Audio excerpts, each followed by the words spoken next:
When I was younger, I wanted to be an astronaut.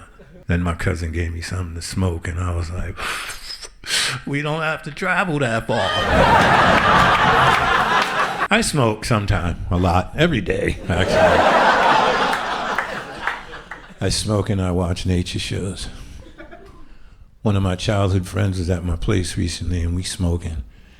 And he looks at me and he's like, hey, yo, how come every time I come to your crib, we be watching nature shows?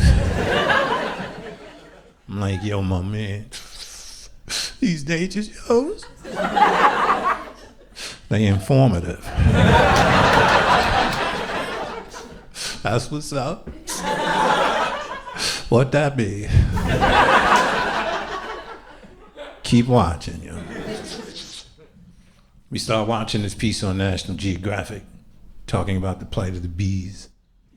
Narrator goes on to say that if all the bees on the planet died, that the birds would be next, and then us. And my boy is like, we gotta save the bees.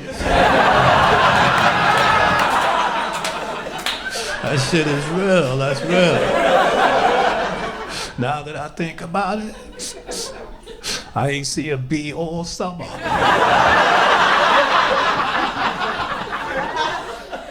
Now you informed.